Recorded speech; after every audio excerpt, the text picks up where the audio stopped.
Hey, everybody. Welcome to Thursday. That means another Carvers and Creators, a weekly demonstration and discussion with pumpkin carvers, sculptors, and multi-talented artists from around the world. First, we ask that you give us a like and a follow on the platform you're watching us on. Let us know in the comments where you're watching from, and if you have any questions for the carvers and our special guest. Let's meet the carvers. Oh. Yeah. Why not? First, he's an artist and sculptor from Boston, Massachusetts. He was a judge on season 3 of Outrageous Pumpkins on the Food Network. It's Paul Dever. Welcome. Hey, happy Thursday, everybody. Hey, Happy Paul. Thursday to you. That picture's getting a little old now. We're going to need a new one for this year. We might have to update it. Next, he's a multimedia sculpture artist from Tucson, Arizona, and a finalist on Halloween Wars 2019 on the Food Network. It's Matt Harper. Back when I had hair. I need to change my picture too. Our guest tonight is a fine artist, photographer, and makeup effects artist. His work has been seen in Thor, Cowboys and Aliens, Jeepers Creepers, Blade 2, to name a few. Please welcome Erick De La Vega. Yeah. And the crowd goes wild. Thank you so much for joining us tonight. That's right. Look at that stout. Look at that beard. Yeah. Thank you for inviting me. My name is Michael Mondragon. I'll be running the show, moderating comments, and chiming in from time to time. You, on the other hand, don't ever change that photo. This is going to be my headshot for the rest of my life, I think. Yeah, oh, my God. Yeah, you should. Your business card should have that on there. Don't go change it. Don't go change it. Let's check out our sculpts from last week. The subject was Gargoyle in Agony. Or was it Gargoyle and Agony, as I think that I saw on your reel, Paul? But yes. I'll say in. Well, I just couldn't disassociate a gargoyle in agony. I don't know. The guy on the bottom, I guess, could be a gargoyle. He could be part of the whole totem, more like a totem type thing, right? So, yeah. If you had a guy sitting on top of your head, you'd be in agony. So that's right. This is fantastic. It really is cool. Yeah, when I saw the real Paul of this, I was like, damn it, because he went with the legit and gargoyle, and I just anyway you'll see mine. But when I saw that you took the entire shape and made 2 full fleshed out characters, appendages, everything. This is squash, so it's remarkable. And the look on his face, everything is great. I'm a big fan. Thank you very much. It was very, very time consuming. I'll rethink my choices next time. Well, you kind of blocked it out on the show, right? This is where you started. Well, the hard part was, and I still didn't get it perfect, was to try and get the form of the gargoyle to get it to kind of appear that he was sitting on his head. It sucks in the picture. You really can't see, like his feet were digging in, and you just can't even catch enough detail on it. I would have had to post like 10 different pictures. But you're only getting one, so deal with it. You get every bit of that, in my opinion. You get every bit of that. You can see everything going on. Oh, thank you, bud. Yeah, absolutely fantastic. I appreciate that, Matt. Nice. Yeah, I went with the gargoyle's face in agony. Like I figured he's got a stem growing out of the side of his head, and he's got missing part of his horn. So what I looked up and I saw like when animals. Because a lot of gargoyles have like a dog or a bull. Yeah, a lot of bulldogs.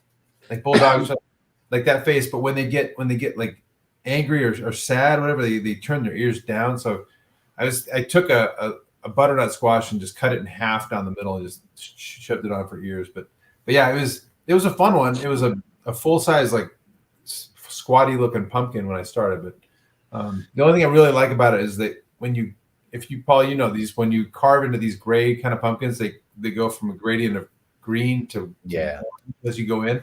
So it makes it more dimensional because you have more colors. But other than that, I'm okay with it. Whatever. I love it. You know what it reminds me of? It's like something that would have come out of the movie Labyrinth, like on one of those castle walls there. It's very Jim Henson-ish. It's kind of Ludo-esque. Yeah, right. Little Ludo. Yeah, all right. So he's Ludo's little brother. There we go. Ludoigi. Little Ludo. Yeah, thank you. Yeah, no, I think it's great, bud. Yeah, fantastic. Good Thanks. stuff. Well, I work in pixels and vectors, so here is my offering for tonight in the album series. There we go. So my Gargoyle in Agony, spanning the globe to bring the constant variety of business meetings, the thrill of victory, the agony of defeat, the human drama of performance review competition. I had to go with the wide world of sports. And if any of you get this reference, you are over 50 years old. Well, Jim McKay, you know. Yes, if you know the great Jim McKay, then yeah, that's it. was the agony of defeat? Wasn't I'll recall as a kid like watching like the one ski jumper flipping and like like cartwheeling down the thing. Was that what they always had on there? Yes, that was exactly it. That was the whole montage of the opening of Wide World of Sports. And by the way, that clip was from 1970. Okay, I'm old as hell. I wasn't around then. You saw it in syndication. Yes. I saw it after the fact, long after. Yeah. So good stuff. The in agony part of it is like I couldn't get over the thrill of victory, the agony of defeat. So I was like trying to figure out why a gargoyle would be in agony. Probably have to sit through a meeting. Yes, and I too suffered from that same thing. See that? Yes. Next time I'm in a meeting, I'll be thinking of this album. In fact, Eric, Mickey is a graphic designer, so he's been jumping in on all these and doing these. And for whatever reason, the album covers or he's done like ones that look like children's books or T-shirts. I'm a huge fan. Every time when I see these, because we don't get a chance to see them, Paul and I post ours, it's a couple of days ahead, and then pull them in for the show. But this is always like a fun little exciting. It's always a reveal. It's that big reveal. Yeah, the big reveal. Yes. Good job. Yes. These are all awesome. Thank you. Thank you so much. Well, Eric, I'd like to introduce you to the fourth member of Carvers and Creators responsible for our carving subject tonight. It is the hollow wheel, the center spinner. And as always, Paul will tell you more about it right now. Hello, kids. Happy Thursday. We're back. All right. So, Eric, this is the wheel. This is Eric. All right. So we're going to spin it twice. The first time we spin it will be the character that we try to carve. Second spin is the attribute or emotion that we got to apply. So our subjects tonight will be skeletal, Oni mask, very different, fantasy animal, classic monster, undead, demon, gnome, senior citizen, guest choice, so have one ready, and not of this world. For the second spin, we'll have euphoric, robust, agony, furious, jovial, infected, upset, hysterical, exhausted, or once again, guest choice. Whew, that never gets easy to say. All right. Oh dear. Let's do it. Any bets? Because I know where I don't want it to land. Okay. Oni mask. There you go. That's exactly where I did. I told you. Son of a bitch. Oh, Christmas and Killarney.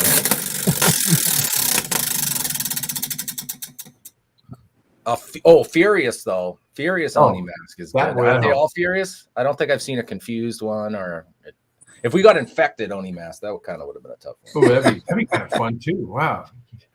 Oh my God. Now, just a point of information, I will need a little bit of reference at some point on this one because I honestly, Eric, you showed us before the show started yours, but it was not committed to memory. So I would like to keep it somewhat authentic. Yeah, nice choice, Maddie. It's a good choice. I'm in the same boat. I'm in the same boat because Oni masks are very specific to the point of like we did Gollum before when we had Gino on. We did ones that were like an actual character, and these are very specific, right? Well, there's a bunch of different characters. So okay, like the one that I showed earlier, that one is a Hanya mask. Okay, and I believe it represents jealousy or something like that. Not an expert, so take that with a grain of salt. Not sure, but I could try to bring it back into frame. Yeah. Oh, okay. Let's see the one that you have. I might even get a picture. I don't think that fits in the frame.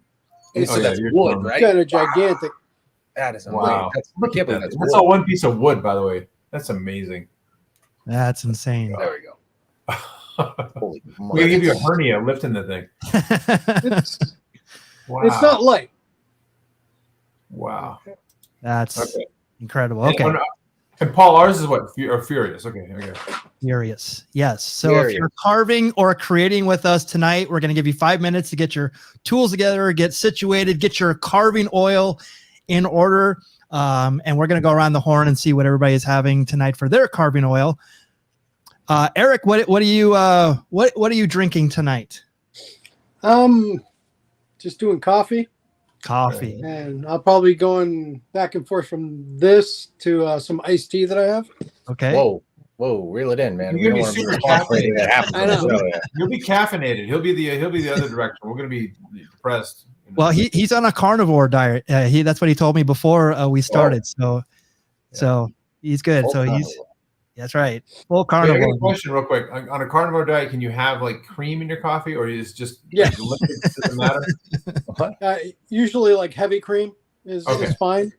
Okay. You know. Very good. Very good. Matt, what do you have, Matt? Well, I've got a Boddington's. It's a English. great. It's like a blonde Guinness, effectively. Yeah. But, nothing special. But at least it's a 1 pint, which is some kind of an English measurement of some sort. Sounds good to me. Paul, what do you got? All right, so I have a local brew here. This is from Night Shift Brewing. It's 87 Hazy Dippa, the double India Pale Ale. It's got a very cool can. And I found something very cool while reading the can. Well, it's 8%, by the way, so just there's your Dippa. Okay. They spelled Everett wrong on the can. I'm very excited about that. This could be a collector's item. Wow. Ooh. Yeah, they screwed up on the spelling. It's to the point where, because I'm not the greatest speller, and I like to tell everybody that I had to look up the way to spell Everett, because I'm like, if I've been spelling it wrong the entire time, I grew up the next town over. So yeah, very cool. I'll hang on to that. I'll take a picture and show you, man. There you go.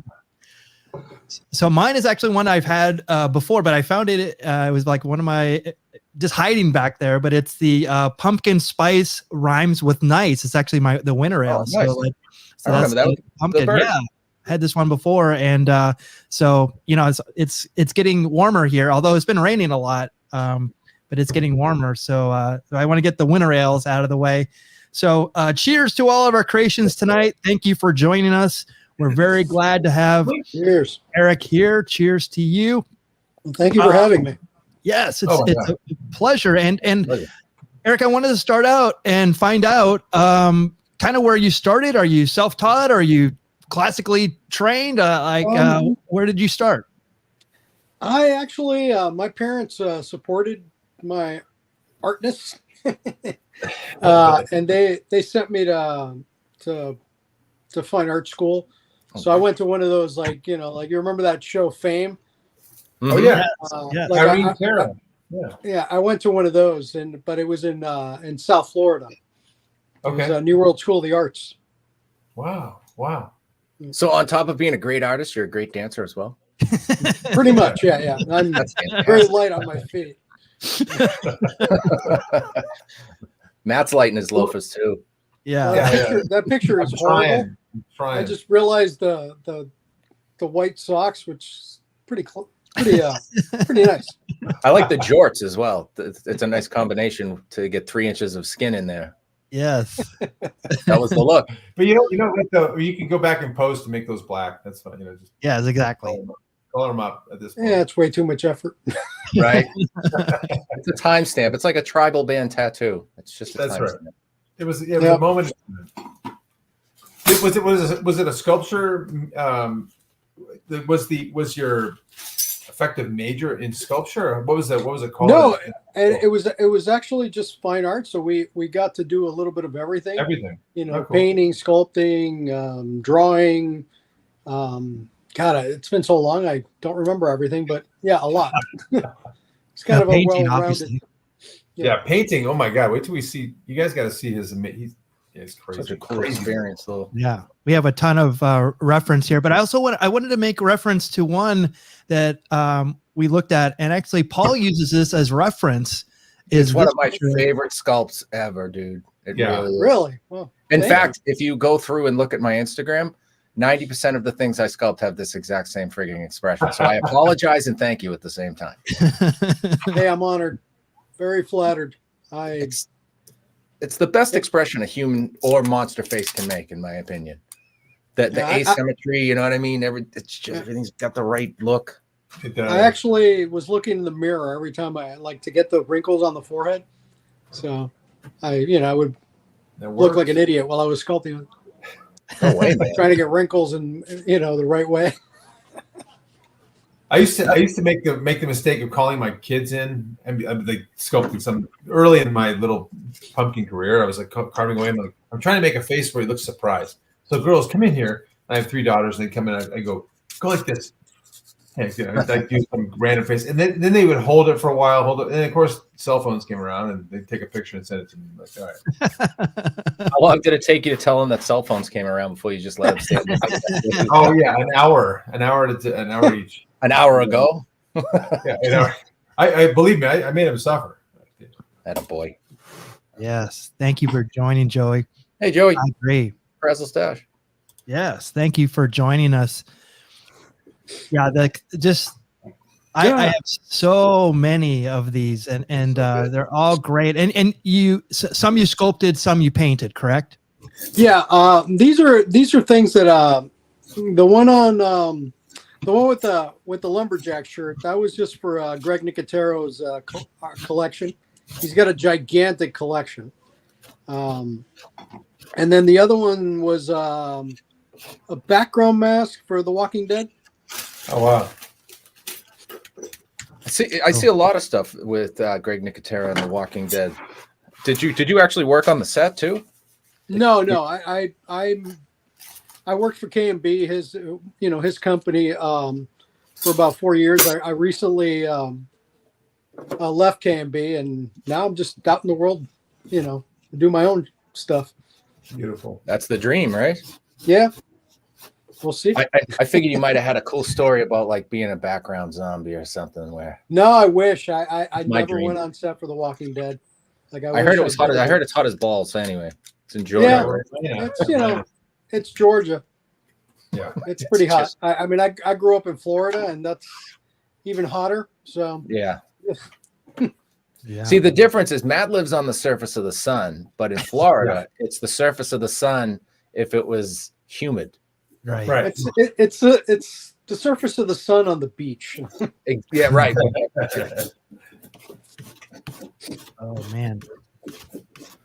Well, tell me, we can't skim over Walking Dead because that was like for a long time one of my favorite shows, and then I stopped watching it. But especially when Negan took, it was dumb. But anyway, not your fault. Not your fault. I watched it all the way through. So even when I knew, the ending to everything, because every time somebody would die, I usually would paint the figure.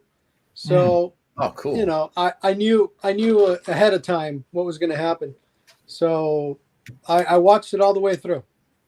So one of my favorite scenes, I don't know if you had any part of this, but when Negan kills, can't think of his name, the two guys, the redhead and the Asian guy that were, that was one of my, that was like the pinnacle of the show to me. No, it definitely was. No, I believe the guys who were working, who were the painters on that show at that time were Big Rich, who just passed away, Rich Mayberry, and Tim Gore. Oh, Tim did it. Oh, wow. Okay. And then there's also Alex Diaz, who's still there. Wow.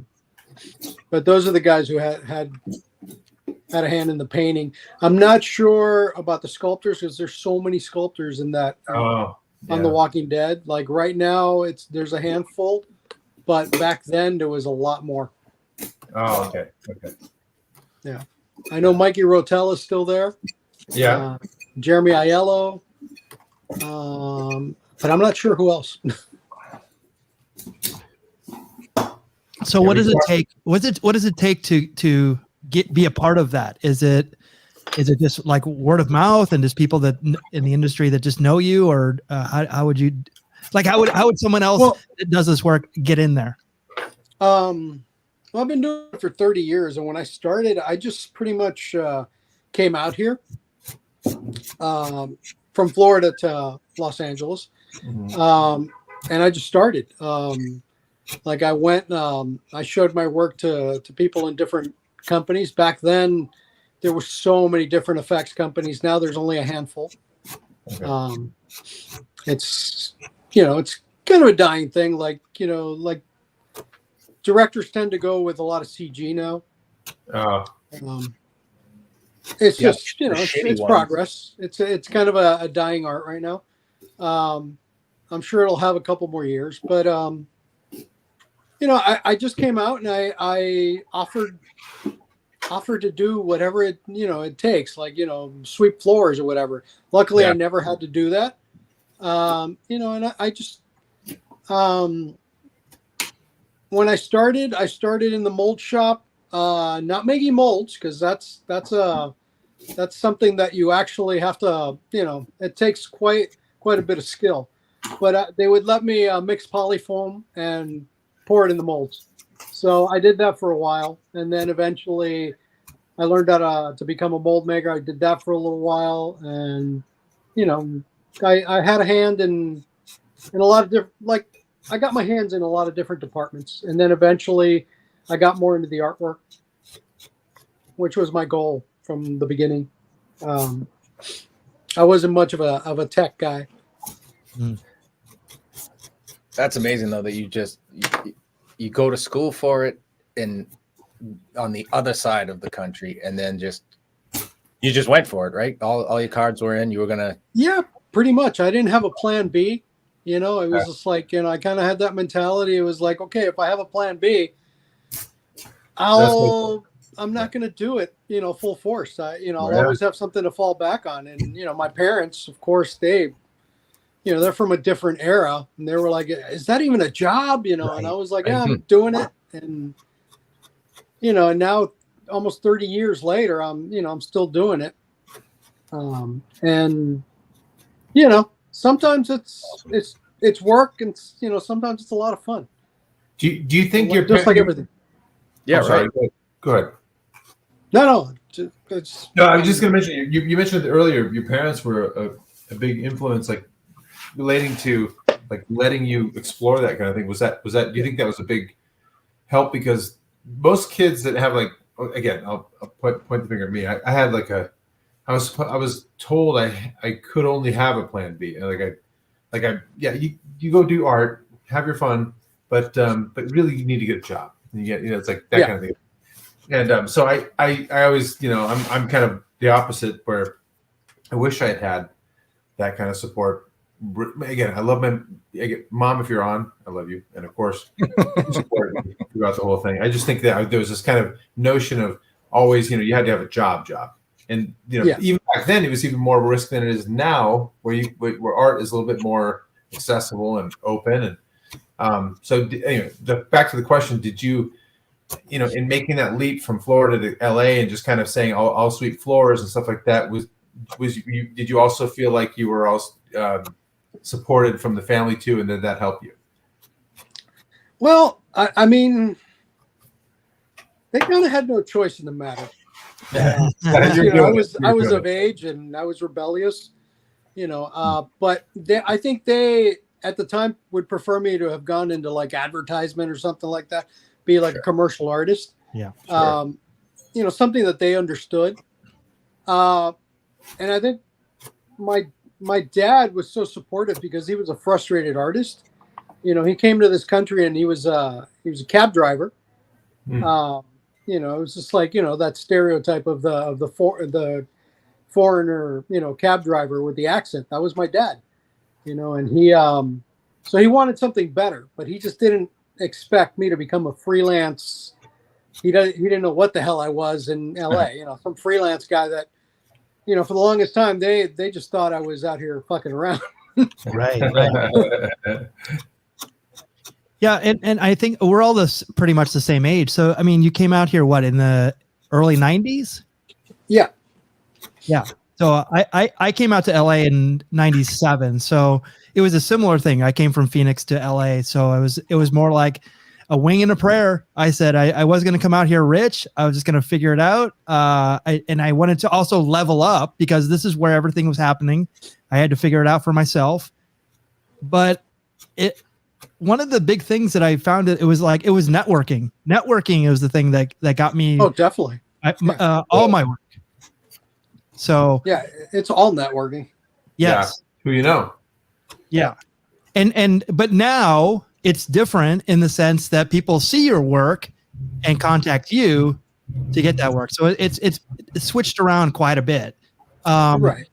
But I mean, it's something that we just have to adapt to. And you were saying before, it's like, everything has been going to computer stuff. Have you done any computer stuff, or are you strictly all handmade?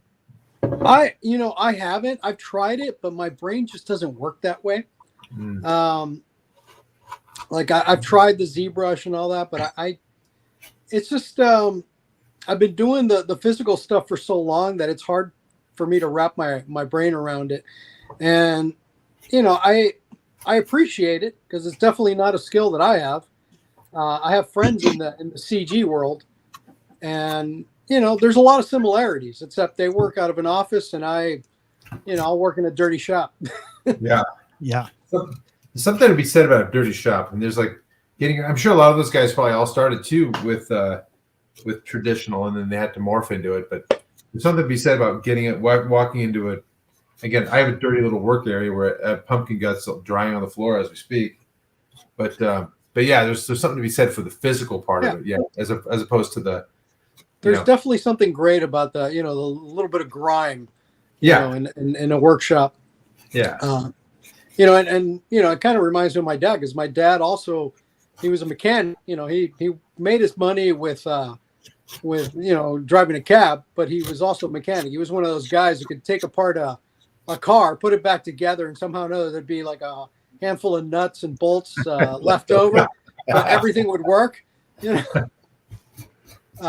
But yeah, it kind of reminds me of that. Yeah, and Matt, don't beat yourself up too much about we grew up in an era where art and everything like that was kind of like unknown. It wasn't like it is now. There wasn't like a Walking Dead that TV series and all these other production things that were happening. There's movies and sometimes stuff on TV. Yeah. But the one thing I had this discussion with someone recently, and I was saying that what I do as a graphic designer, for 30 years, my designs and my design thinking, I said it is just as comparable to someone who digs a ditch. It's you could say like what I do. I sit in front of the computer all day. It's not backbreaking work, but I would dare say that people that dig a ditch are considered, like they would be working harder than I do. And I said that is not true. And I'm super dedicated to what I do, and like I could dig a ditch as well, but it's backbreaking work to do. And I guarantee if someone gave me the task to make the masks that we're seeing right here, they wouldn't even know where to start. So it takes a ton of talent, a ton of dedication, refining your craft and stuff like that. So I just don't think people really understand the art and the talent and the mentality that goes into making something like this. I agree, Mick. To back up what you said, I have no idea how to make this mask either. I am dumbfounded. My next question was right on the heel of Paul's.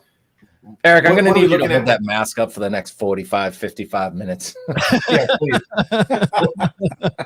Wait, by the way, what are we looking at on the screen here? What is this made out of? Is that latex? These are simple latex resin? polyfoam props. I painted these again for Greg Nicotero. They were sculpted by you guys know the famous artist Bernie Wrightson? Oh, of course. His son John Wrightson, who's an incredibly talented sculptor and artist in his own right. Wow. Yeah. You're Bernie Wrightson painter, man. He was a movie guy too, right? Bernie Wrightson, am I wrong? I just know him from his illustration. He was like, it was him and Frazetta for me. Right. That's growing up. That's so. Oh my God. Yeah. Yeah, wow. He was a comic book guy. Did Swamp Thing and Frankenstein. That's right. No, we just amazing illustrations. But yeah, his son is a great sculptor, and he does really good makeup too, because he's definitely been on the set of The Walking Dead. So this is his sculpt, and you just painted that. That's what I'm hearing. Okay. Yeah. This got to be another one of your paint These jobs, guys, right? I have no idea who sculpted. These are background things for The Walking Dead. This is one of my early pieces that I painted for The Walking Dead. They were all done while I was at KMB, and I was there for like almost a little over 4 years, I believe. Now, when you got hired, were you primarily a painter? Because your paint work is obviously exceptional. So is that what they had before? At KMB, I was pretty much a painter. On occasion, they would let me sculpt something, but you know, I'm more known for my painting abilities. I do sculpt, but I don't know, the painting just foreshadows everything else. It's amazing. What do you like doing better as an artist? I like it all, man. Painting for me is just easy. Okay. You know, I think the sculpting part of it is a little more challenging, and I don't know. Painting is just one of those things that I've been able to do since I was a kid. You know, it's just comes easy to you. That's amazing. Sculpting was more something that I learned along the way. How about 2D versus 3D painting? Did you find yourself I'm assuming you started with 2D painting and then got into 3D, or So was it an easy transfer? It's totally different, because with the 3D stuff, I usually use an airbrush.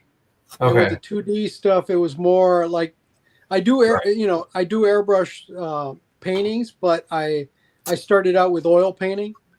So it was, a lot of brush work. Wow. Outstanding. So good. Well, thank you, guys. So good. Oh, this one. You've got a number of these necrotic creatures that are this one blows my mind. It's just I'd rather be attacked by this just so I can get it over with faster than a real one. Let me just go ahead and die already. You'd come back after that one attacked you. Oh, that's true. That's true. That one was a gigantic tiger, and that was from the Army of the Dead or something. I didn't work on the movie, but it was for an exhibit, a Halloween exhibit. I don't remember the exact details from it, but it was I painted a couple of them, and they kind of toured all over the United States. Huh. And then it was an entire KMB cruise, sculpting and molding that, and then I ended up painting it. That's cool. It was fun. Yeah. So explain KMB. It's the oldest effects company. I've worked for many, but it's like I said before. When I first started, there was it seemed like it was hundreds. We used to look up the information in something called the LA 411, and the special makeup effects section was like an inch thick, and now I believe it's 2 pages. Yeah. Oh boy. Okay. So this company is one of the few remaining ones. Then I've also worked for Legacy Effects, which used to be Stan Winston Studios. Yeah. I've worked for tons of places that don't exist anymore, and most of the ones that are currently in existence. Nice. So you were talking about being in transition. So what do you want to transition to? Well, I'm trying to figure that out right now. I definitely want to do stuff for myself. I definitely want to keep doing effects, but not just concentrating on that. I want to also be able to do the fine art aspects of it. I want to work on display such as that tiger, but with a lot cooler stuff. Props, collectibles, that kind of stuff. Hell, I've even been thinking about Halloween stuff. getting into that Halloween industry, because that'll definitely never die, and there's always a demand for Halloween. It seems to be getting bigger every year. Yeah. I'll probably be, I'm going to try to be in Trans World next year. Wow. So I'll either have a table, or I will definitely be there just to see it. Well, you brought stuff to Monsterpalooza last year, right? Or stuff that you worked on, was it Monsterpalooza? Was it last? I was in a friend of mine's table. My friend Sam from Imperial Flex, and he's a distributor for paints and silicone. And I was painting. I don't remember what I was painting, but I was painting some things in his table. Oh, okay.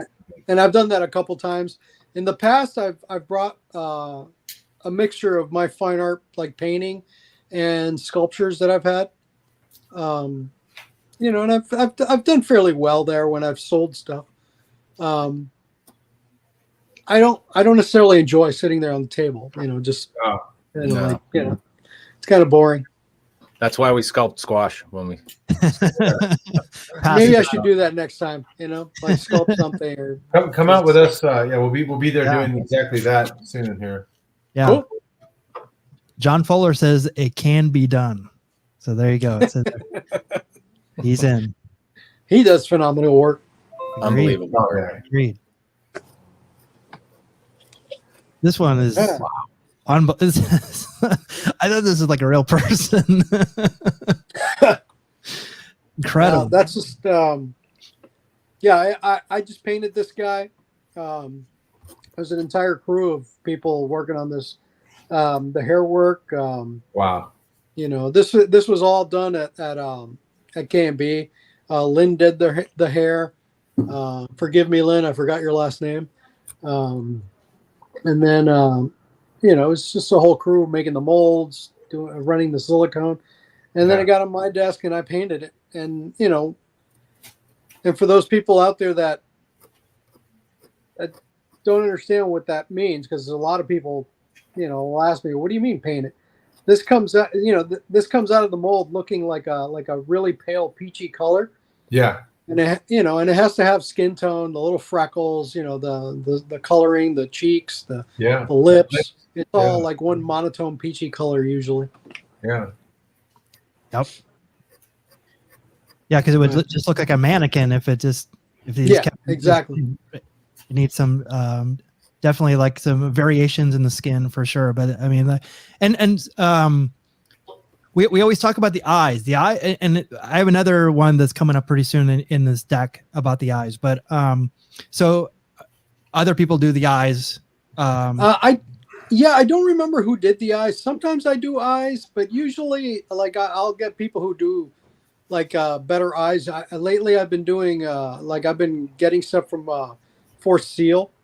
They're a great eye company. They're affordable, and the guys who run that place are awesome. They've helped me out in jams. This is eyes used to be like a major thing that only like a handful of people would do in the industry. Mm-hmm. And most of those people retired, and now it's just 3D printed. There's a lot of that, definitely. Yeah, most of the artists that we interview, they talk about like the eyes being like like the cherry on top. It makes it so realistic. Yeah. So cool. This was a very interesting. I mean, just looking at it. Yeah. Yeah, I that was just that was a generic heart for some autopsy. Again, this was at K&B. I don't remember the project, but it's silicone. It came out like a light pink, and then I painted, all the coloring you see on it. Wow. But I wish I remembered the project. I don't remember. I think that was Raiders of the Lost Ark Part 2. Yes. Or maybe Jaws 2. Yeah, when he pulls the heart out of the beating heart out of the guy. Oh yeah, that's right. That's Remember that one? Bloodsport? You remember that, Bloodsport, Mickey? nice. Yeah, I that's like right. that. We'll just go with that. Raiders of the Lost Ark. Common law will rule the world. There we go. Kalima. Kalima will. Thank you, John. Yes. John, Hey, John, what's up? there we go. Kalima will rule the world. But you know what's funny is he never did. That's just the best part.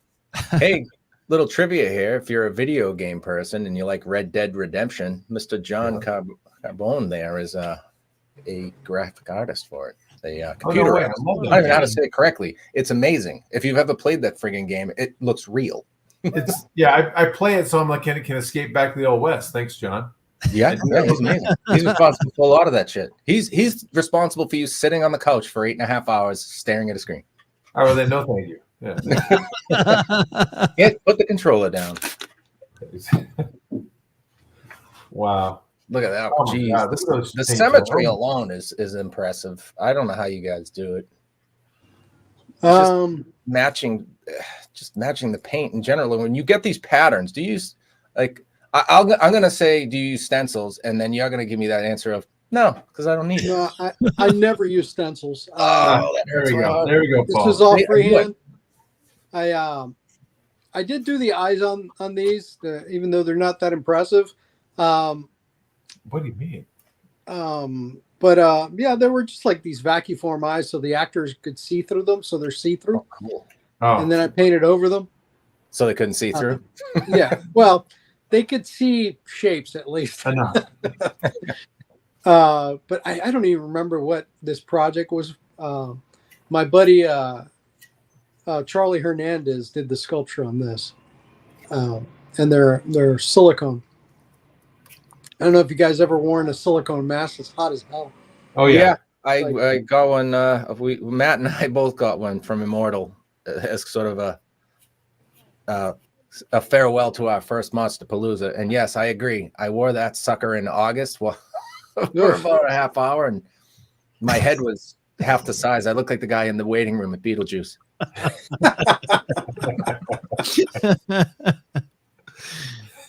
Yeah, it heats up pretty fast. Not a lot of Yeah, if you want to lose weight, put on a immortal mask for a few hours. Yeah, definitely. It's so great. What was this? What was the project for this one? I mean, I don't think I've seen This you guys was before, I don't know. it. This was so long ago. I'm not really sure.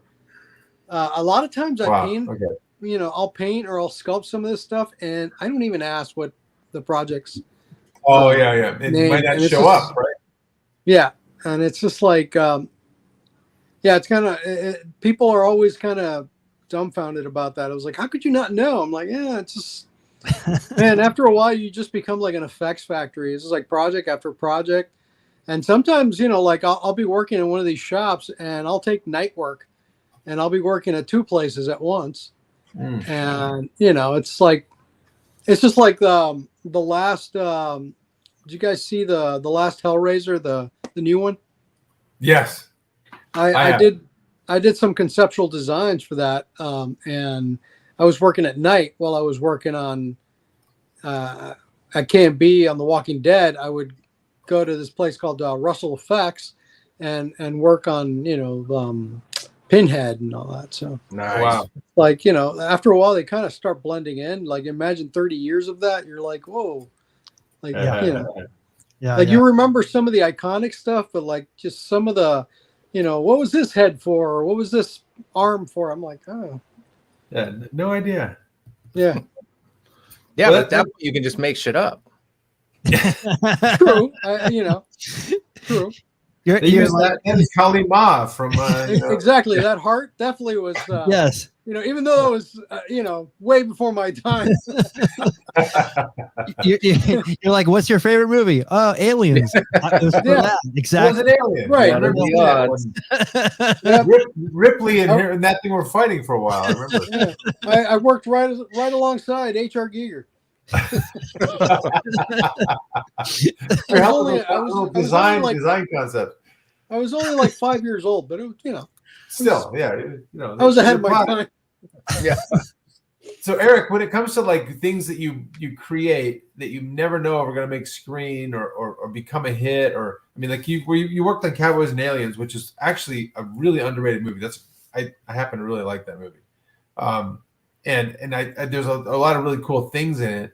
So my question is, like, when it comes to like you're giving a task and you're working on something really cool, right. and you said goodbye to it, and then it could be a year before it even shows up or doesn't show up or even gets canceled or never, whatever. So do you follow up on that stuff ever? Sometimes if it's a big movie, yes, definitely. Okay. Like okay. I definitely I went to go see Cowboys and Aliens. I think I might have gone to a premiere of it, but okay, that's even sketchy. I don't remember. I think I did. It's been a while. Yeah. But I actually do remember being really drunk at a rap party, so I think so. But yeah, sometimes I'll follow up on it. A lot of times, this is going to sound really stupid. I'll be up really late at night and I'll be watching something on Netflix or whatever channel, and I'll be like, "Hey, that looks familiar. Oh man, I made that, or I painted that, or I sculpted that." Yeah. Oh my god. That happens to me a lot. That's awesome. Wow, that's really cool. Actually, I think that's cooler than you like following up on it, just like stumbling upon it. Like, yeah, I made that. High five me, in the middle of the show. That's really cool. I like how Netflix jogs your memory. Pretty much. It's like, I wish they could tell me like all the movies that I've worked on, because I've gotten to the point that, man, I haven't kept up with my resume, and I got to go back and and start like writing stuff down. Check your IMDb. It's pretty amazing. Just Yeah, but like not everything makes it to IMDb. That's the thing. Okay. I haven't kept up with that. So I'm at the mercy of whoever gives me the credit. But a lot of times I'm not even credited in movies. So that's actually a shock when I do get credit in movies. It's like, wow, that was my name. Right. Right. Not uncredited. And Johnny Pearson says that Ted Haynes said the same thing. Good call, because I was just trying to remember that, John. Great job. Yes, exactly. Yeah. Totally. Yeah, but that's a great feeling. That stuff lives on forever. Yeah. Yeah. There's going to be a time where you're so old you don't even remember that you did it, and it's just going to go by. At one point, that was the only proof with my parents that I actually did stuff, was that my name going by in the screen credit, because like how else like I remember visiting my mom a couple of years ago, and I was like I kept on bringing up commercials, like we were watching TV, and I was like, oh, I worked on that. Oh my god, I've never seen that. And my mom was just like, wow, like, are you serious? Like, you've worked on all this stuff? How come you're not rich? And I'm like, yeah, well, we're artists, we're on the wrong side. Maybe if I would have gotten into production, I would have been rich. But yeah. And I was talking about the eyes before on this one, and so did you do the eyes on this one, or was this? Yes, separate? I did. Oh, so okay, awesome. Yeah, with this one, I believe there wasn't a design, so I just like made something up.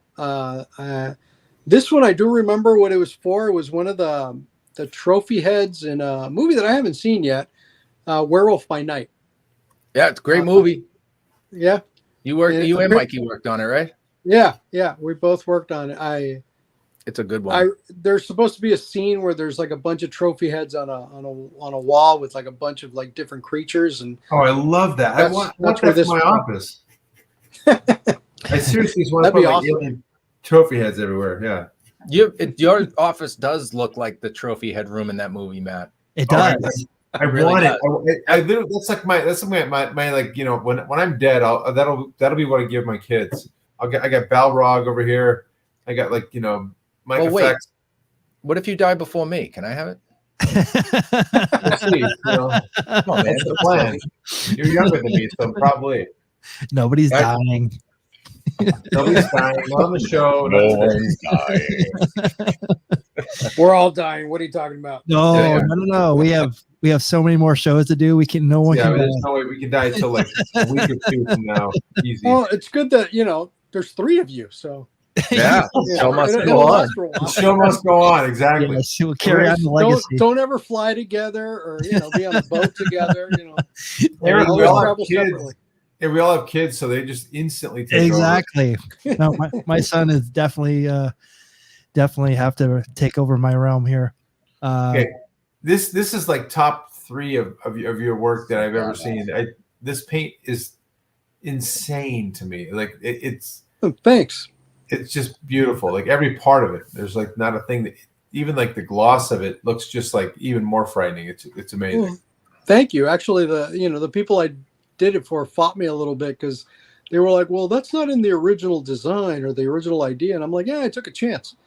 But Mikey Rotella sculpted that. Wow. And I believe he designed the initial concept and then sculpted it. And then when it came to my desk, I just said, "Fuck it, I'm gonna go crazy." Like when I saw it, how when you see something, you just like see it finished in your head. That's kind of like what I saw with this. Yeah.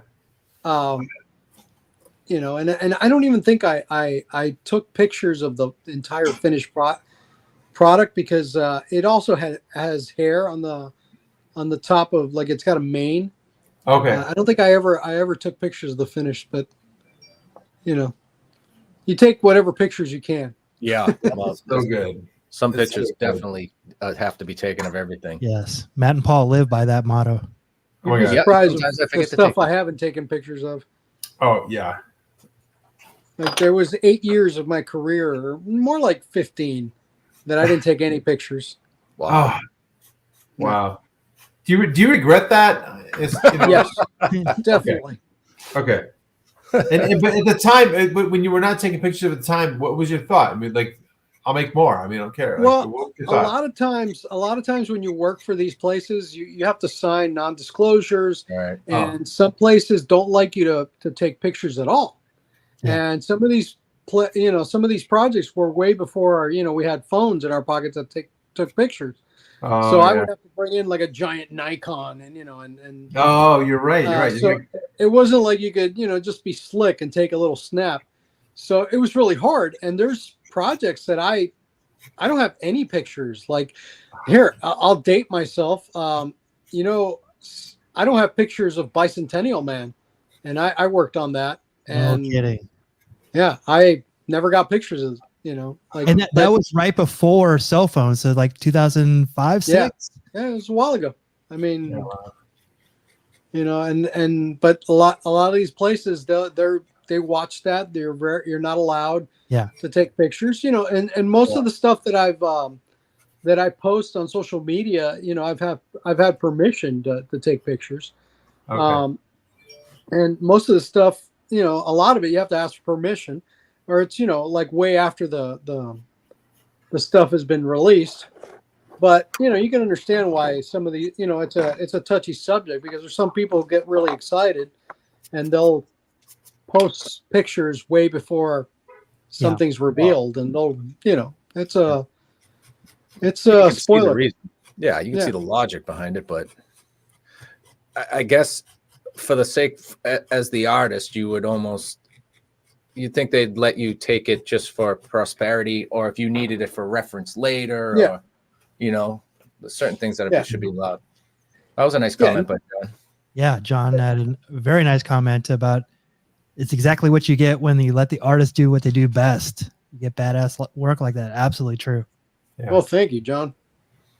Especially you got Rotella's work in the sculpt. Does that if you have a good friend working on a sculpt, does your paint work you already kind of jive? Does your paint work come out better? I mean, we've worked together for a while now, and in different shops and different projects, and we get along, and we work well together. So I don't think I've ever painted anything that he's sculpted that he's been like, oh man, that looks like shit. you know, and you know, and I've never had, you know, like gotten one of his sculptures and said like, damn, this sucks. I can't believe I'm going to paint this, you know? So, you know, so far that doesn't happen. I don't think it'll ever happen, you know? So it's really great to work, you know, like two artists working together that, you know, they complement each other. Because there's nothing worse than that attitude. Oh, you know, we'll save it with paint. You know, oh God, Oh, wow. that's, you know, and I've had to do a lot of that in yeah. my life. You know, so Yikes. That's almost as bad as she's got a great personality. Yep, that's pretty much, you know, right up there. You're like, whatever. I'll see what I can do. I'll see what It's magic. an airbrush, not a magic wand. Good stuff. It's an old favorite. Nice. Yeah. Butthole face. But- I believe this one was sculpted by Norman Cabrera. wow. Yeah. He's I'm assuming you guys know his work. He's Sure. phenomenal. Oh, of course, we love it. He's great work. Amazing He's work. always Yeah. too busy. He's always too busy to do the show. We'll get him Bug him. on, Paul. Paul, we'll get him I'll on. get him We'll get him Come on. someday. Come on. Yeah. Yeah, I'll bug him. I'll see. I'll Yeah, if you push him, we'll get all the people who know him to push him too. You know, Yes. we'll get him on here. Yeah, no, Norman's amazing. He does He is. everything. You know, he's just one of those amazing talents. You know, and we both have the thing that, you know, we're both we both come from a Cuban background, so we have that weird bond. Oh, really? Nice. Yeah, we're both very. How can I put this? His non we're Hispanics that don't look, you know, like the stereotype of Ah. Hispanic. Oh, okay. Like me. Yeah. Because he's like 6'4", you Yeah, know, he's huge. it looks like Yeah. a white guy, and you know, Big I'm- white guy. Yeah. and I got blue eyes and stuff, so you know. But this one was for Howard Berger, the other Yep. owner of K&B. Yeah. And I believe this. I'm not really sure if this originally was for a project, but this particular one was for his personal collection. Huh.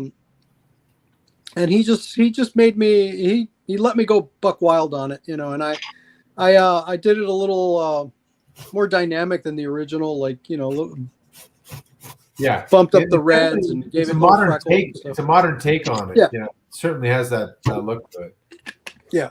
Pretty much. Wow. Yeah, I've done a couple Star Wars characters in my style. Have you ever tried to jam a clarinet in his face, like to see if he'd play it? No, but I thought about jamming other things. I thought that's where he was going. Thank you. Oh, Eric. come on! No, I was going clarinet the whole time. I The promise. moment you had a pause, everybody's brain went into hyperdrive. I know. You know, it just looks like something. You know, that's where you stick a clarinet. That's what I do. Oh, he led with butthole face. That's what it kind of looks like to me. I mean, It certainly does. Yeah. it's like, does he eat through a straw? Yeah, it's like, what kind of alien race only eats with that little tiny butthole mouth? Yep. The hungry kind. We'll find out someday when we're all, you know, in the 11th. Oh, holy crap! That's Oh, a melted this is gremlin. actually one of my favorites. So great. This was for Steve Wang, and Steve was. I worked for him for a long time, and I think I fine-tuned my painting skills, my art skills in general, working for him. Wow, Really? Yeah, Great. he's a phenomenal artist all the way around. He's an amazing sculptor, painter. I mean, everything. He's got great vision. It was a fucking honor to work for him. Wow. And you know, like I still talk to him like all the time, and I drop by his shop. I love his entire crew. So I have nothing but great things to talk about with that place. Like it's great memories.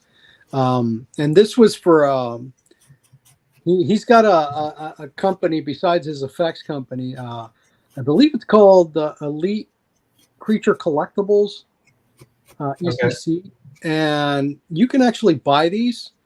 They're painted by someone else, but this was the master, and this was part of a whole other thing. That it's right next to a copy machine, and then there's a gizmo on the top with a bow and arrow, and it's all life size. So it's they're pretty cool. It's pretty badass. Yeah, this is something I would want to have a copy of. Like, I mean, I don't know if this is ever, resellable, but man, can you imagine people just having this like sitting on their desk? This would be like the best damn thing ever. I wonder if you can get just the gremlin. That would be cool. But he's at the which do you know which gremlins this was, like 3 or this? I believe it was for Gremlins 2, but 2. Okay, I don't know. I'm not toxic waste looking. Yeah. I'm terrible at this, and I know I should know all this stuff, but I'm like the unnerdiest nerd that there is. Like I'm not one of those guys that remembers all this. He certainly knows all this shit. Come on, Mick, help us out. Yeah, I remember that there was a toxic era of all these things. So like Toxic Avenger, Toxic Gremlin.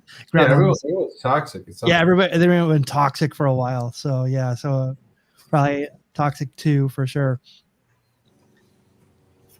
Yeah, and I keep forgetting we're doing stuff while we're doing this interview, and I haven't even drawn. You know what? We don't care as long as you hang out with us and show us all this cool shit.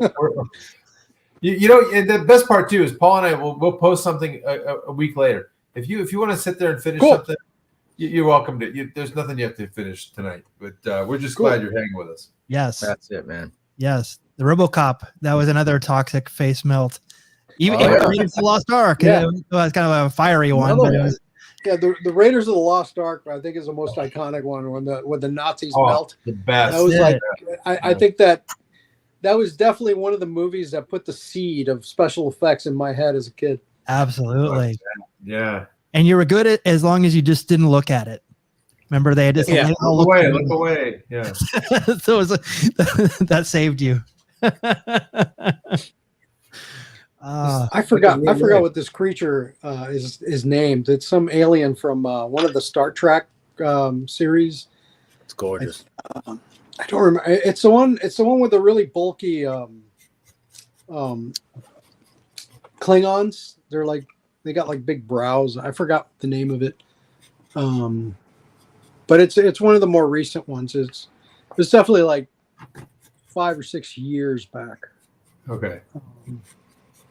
But yeah, this was just a silicone mask, and then there was another alien of the same race, different color, and there's this whole lore online about one being male and one being female. Oh, okay. Yeah. So this might have been a female. This might have been a female Klingon. Yeah, who knows? Yes. It definitely wasn't a Klingon, but I don't remember the name of the actual race of the being. Okay, yeah. Squiggly, aliens, but definitely fun as hell paint job. Wow. Yeah, it's gorgeous, man. Yeah, it is. Well, I don't know how it would talk, like especially to threaten. It's telepathic, obviously. Yes. Oh, yeah, sorry. with that big brain, definitely communicates. Yes. Jeez, Matt. Works around it. Okay, look, I'm new. All right. He's new here. I'm new. Maybe it's like little snorts and clicks, Yeah. I haven't gone through all his training. Yeah, Johnny, one of our best fans ever. Thank you, Johnny, for the $10 super chat. Don't know if you asked this already. Does Eric use water-based airbrush paints? They look good, but they seem like they don't stick to well to latex. So yeah, I've used all kinds. This particular one is silicone, but yeah, I have used water-based. Like I use acrylics, for latex. There's a bunch of tricks to adhesion. Usually it's, some sort of adhesive product has to be put on before and then after to seal it, and there's many, it can be anything from rubber cement to Pros-Aid to God, I have like a giant list. If you guys, if whoever's watching and has this question, hit me up later. I'm more than willing to look through all my lists. I have little notebooks and stuff that I keep notes on. But off the top of my head, I don't remember the whole list, but most commonly rubber cement, Pros-Aid. Pros-Aid is a prosthetic adhesive. It's a medical adhesive that it's non-toxic, but it's sticky as hell. Oh, wow. And then you use the Tim Gore bloodline, right? Yeah, I use those a lot. And those are just regular acrylic paints. They've just been thinned down so that you can put them through your airbrush. I a lot of times I've used regular airbrush or regular acrylics, and I'll thin them down myself. But yeah, most acrylics will stick somewhat to latex. They need help. You gotta prime the surface and then seal it. This may be a naive question. Is there like a primer that kind of goes down under it, or do you just have to sand it down?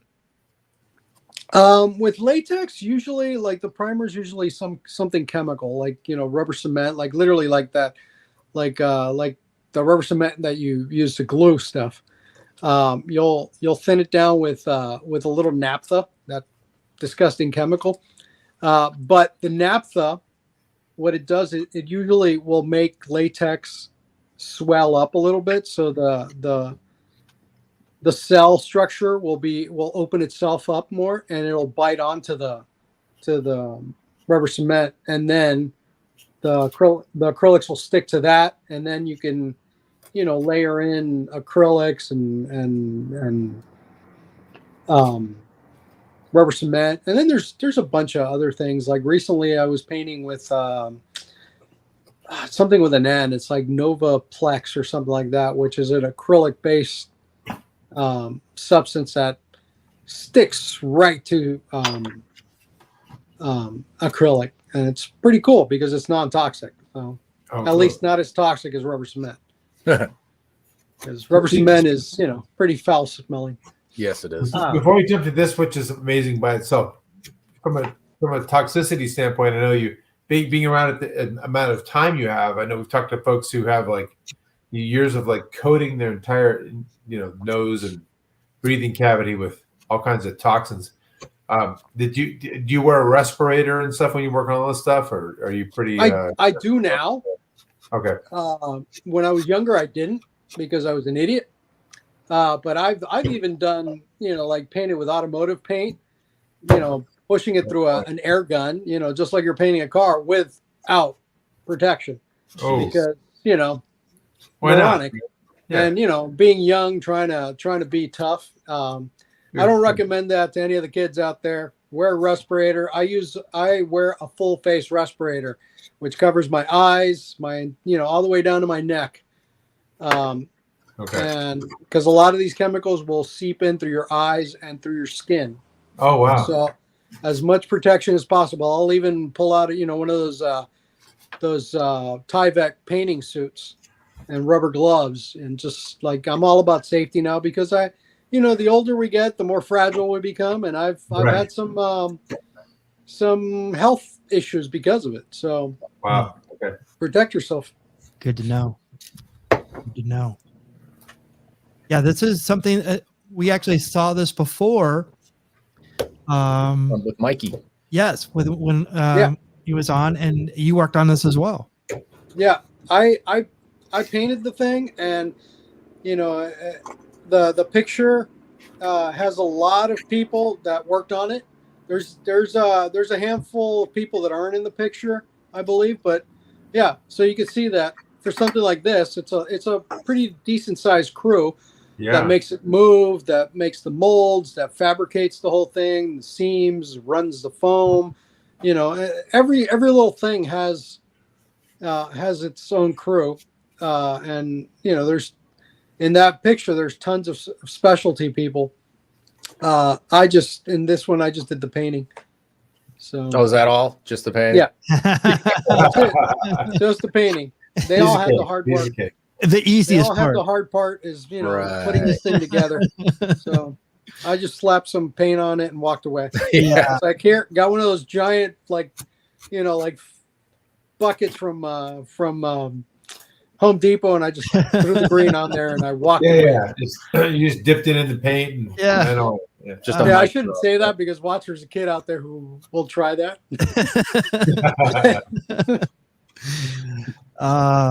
Well, that's something we all have in our old age is our sarcasm, right?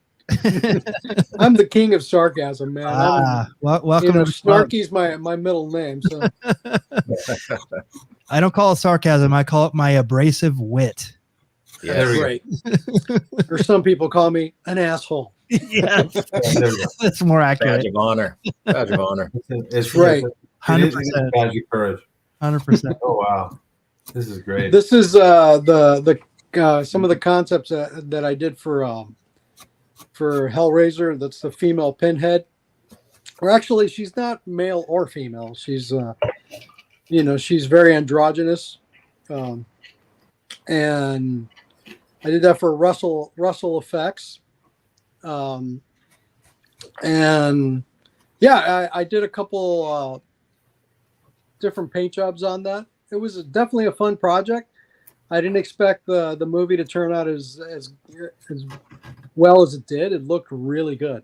You know, sometimes you hear low budget and you're like, oh, you cringe. Yeah. You're like, oh, it's going to look like shit. But no, they did a great job. That's great. Nice. You know, when a movie's coming in, I mean, clearly if you have a movie, a big name or a big budget, you might know about that. But is there a movie like title that you have really wanted to work on that's come across your desk and like, I really would love to work on that one, like a bucket list kind of movie?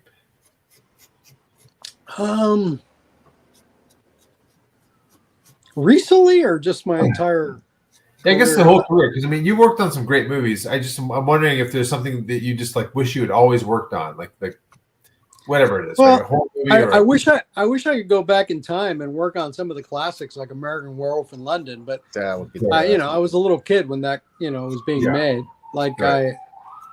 But I've worked on a lot of the last show that I really wanted to work on, and I knew about it because every shop that I worked at the time, the script went through the shop, and I finally got to work on it, and I was so psyched. Was that Guillermo del Toro? What's it called? Blade 2.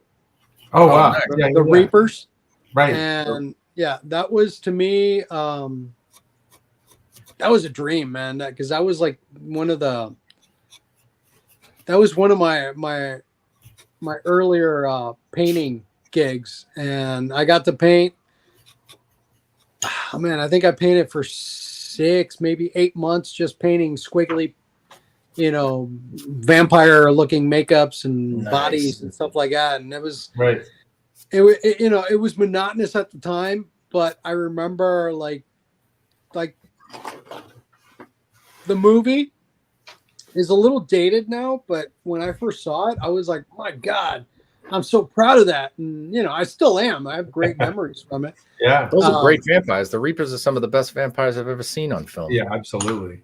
Yeah, they were definitely cool. And, you know, and that was one of the few times I got to work with Guillermo. So, you know, or at least one of his projects. I didn't work with him because he wasn't at the shop, but, you know. Yeah. Hey, you're working on a Guillermo film. That's all that matters. Yeah. That's so cool. Oh wow. This is pretty recent. This is for you know, it was K&B also. It was for that Orville. That Oh yeah. and I don't know if that made it, or not. I think I think I've watched maybe 2 episodes of Orville, so I haven't really. But I think they renewed it. I thought that's the. I think so. Is that the one that's by Seth? What's his name? Right. Yeah. Yeah, who did the Family Guy? Yeah. Seth MacFarlane. MacFarlane. Thank you. Yeah. I know he was part of that. So. But it was fairly new. So but I believe it's no longer on. I don't know. Never got into it, but it had some cool stuff in it. Yeah. I don't know if this was a main character or a background character. I know nothing about it. So that'll be even more fun when one day you're watching a rerun and you get to go, Yeah. But there it is again. Why do I know that? So when you send these, I can ask a dumb question. So when you send these off and you take the photos of it and you send it off and you're getting kind of like the critiques or whatever it is, do they come back with edits and they say, I like this, but I want that? Or I mean, you take it personal. Sometimes they give me notes, and well, actually every time. But sometimes sometimes they're better than others. There's times where it's like they'll give you, like, I remember this one particular project that I was painting. It was like a sea of armor, man. It was like I had an entire paint crew under me, and I had to do the initial like paint tests on everything. Oh. And while I was doing the R&D work, the producers came to me and they were looking at all my stuff, and they were like, we want a combination of this, that, and this one. And it was like 3 freaking completely different things. And then they gave me the note of, we want it shiny but dull. I'm like, what the fuck does that mean? Of course, yeah. So I had to, figure what that, whatever ended up happening, that we made it work. But that's the kind of stuff sometimes you get, shiny but dull, or they'll do that old thing. Oh, can you make it 13% less monstery? Yeah. Like, I don't know what that means. Let me take out my monster meter. Yeah. Yes. Mine only goes to like 11% and less. I guess you're not an artist until you interpret that language. Exactly. We probably have the same meter. Yeah. Yes, you're not an artist until you've interpreted that language. I one time was told to amp up the premiumness. There you go. Like, what the hell does that mean? But you kind of grin and say, okay. Yeah, I was going to do that anyway. Yeah. It's not done. I just haven't done it yet. Yeah. My favorite is when somebody comes up and they'll say, they'll give you some notes and then they'll walk away and you haven't gotten to it yet. And then they'll come back and they'll be like, oh yeah, it looks great. Yes. But you just go with it. I'm like, oh yeah. I'll just continue on this path then. There we go. Yeah. Thanks for the tips. That actually used to be a technique we used to do. We get feedback from the client and we'd send back the exact same thing and they would go, oh, awesome. That looks great. Much better. See? You couldn't do it without me. Now we're talking. Yeah. Guido. Yes. Yep. So did Guido shoot first? Definitely. 100%. Yeah, I mean, come on. What red-blooded American didn't think Guido shot first? And what's up with the? Have you noticed like the 2 Star Wars characters that we've been talking about have these tiny little mouths? Yeah, it's all very phallic, or something. Yeah. Something's wrong. Yeah, we got the butthole mouths all over the place. Even his ears are like little suction cups. What's going on? Yeah. But yeah, this is for Howard Berger's personal collection too. Wow. Okay. So this is the modern version of Guido too. So he's probably got these next to each other. Okay. Wow. Yeah. Okay. Yeah. Wow. I've definitely not worked on the Star Wars films. And this was sculpted by another Cuban, Alex Diaz. Another great sculptor. Yeah. Fantastic. So Big fan, good. It was definitely fun. Who's that? I have no idea who that is. Ready. Never heard of him. So good. And these are for these were both from Steve Wang. Okay. The one with the glove in front of his face is like a life-size sculpture, and then the other one's a little tiny. He's about, I don't know, like 7 or 8 inches tall. Oh, wow. Okay.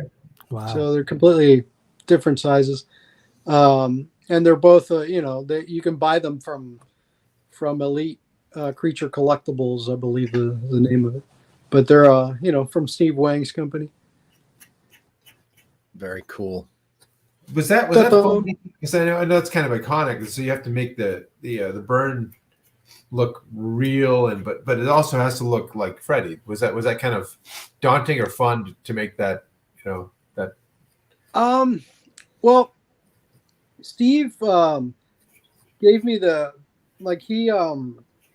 motivation was pretty much he wanted it to look like Freddy, but he kept on saying think of it as the actor wearing the makeup, not okay. like it's More the Robert character, Englund. he wanted it to look like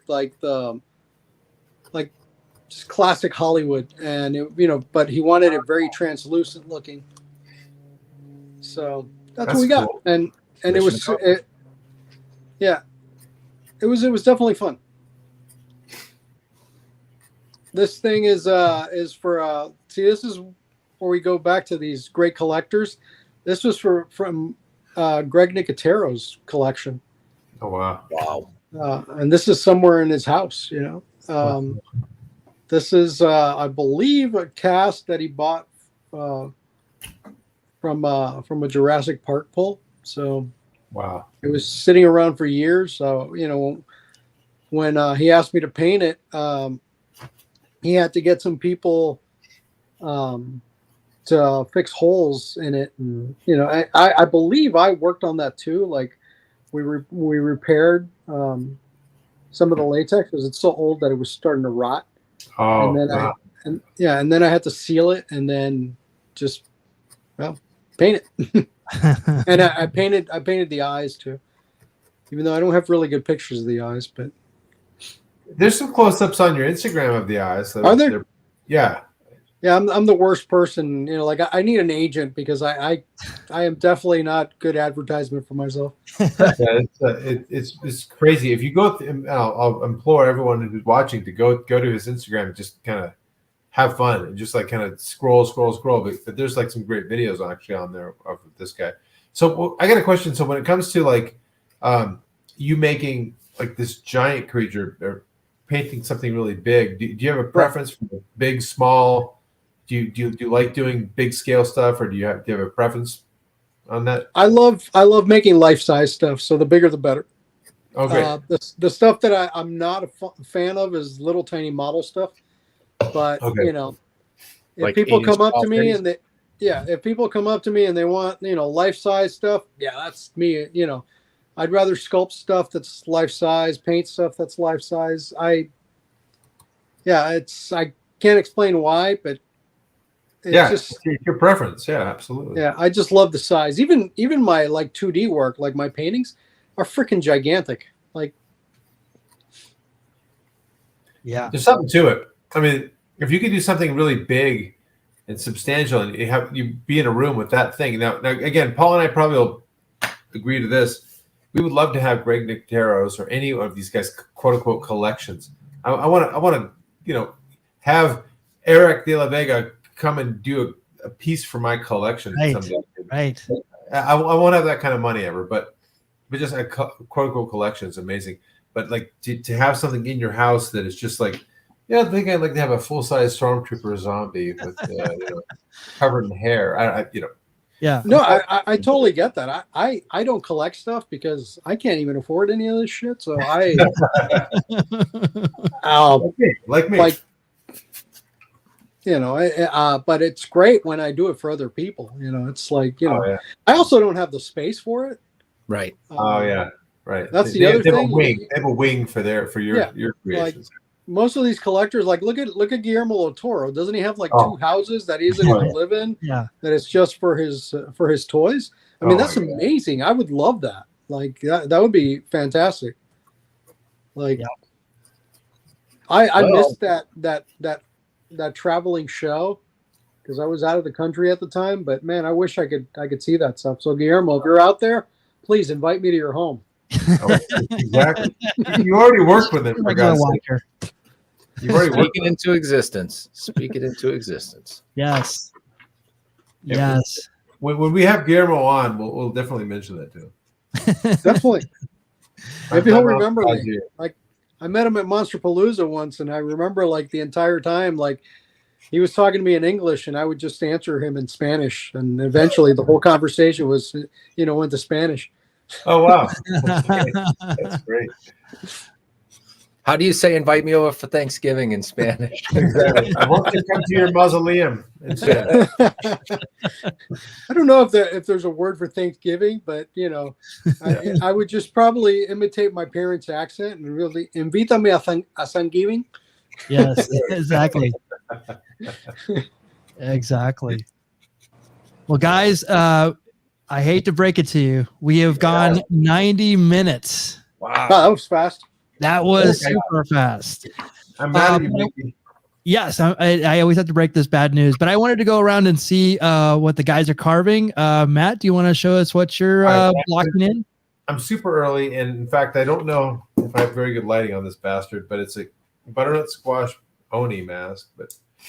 And he's what is he? Furious?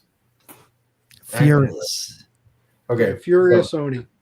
so he's currently getting blocked in, so he's going to have some big teeth, but the symmetry part is the hardest part so far. I'm like, because those are all very symmetrical, so I'm going to struggle with that more, and then we'll put some horns in, and then some more teeth and all that. But he'll eventually he'll go from this to that.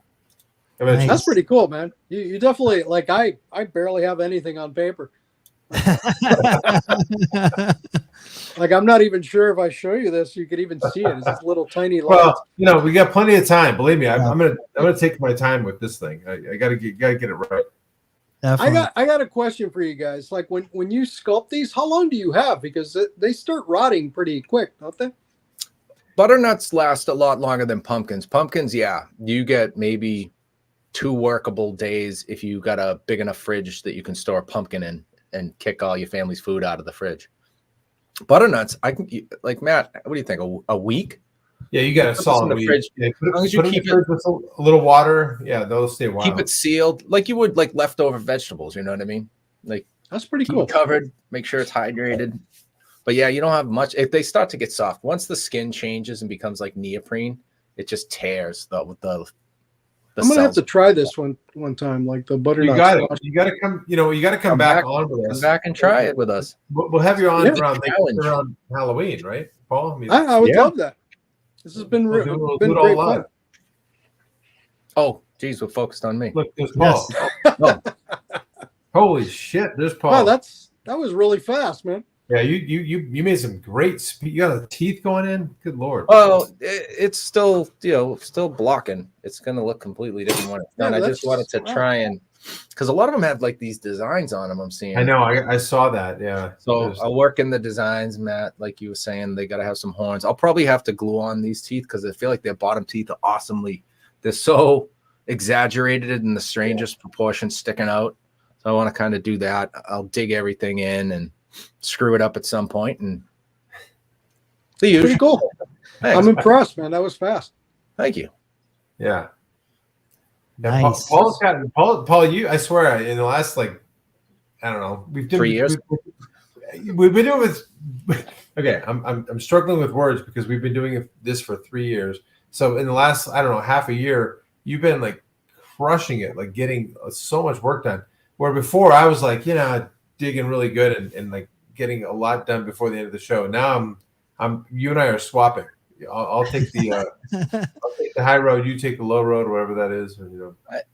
Yeah, I don't know. I don't even really think about it. Sort of like we're just talking, and I think that's the other thing. We're so used to working and talking that now when I finish this, I'll be talking to myself the entire time. You're like a mental patient, like me. All right. Yes, complete mental pain. Why did you do that, you dummy? Oh, well, you just screw that. That goes 4 hours of your life, you dummy.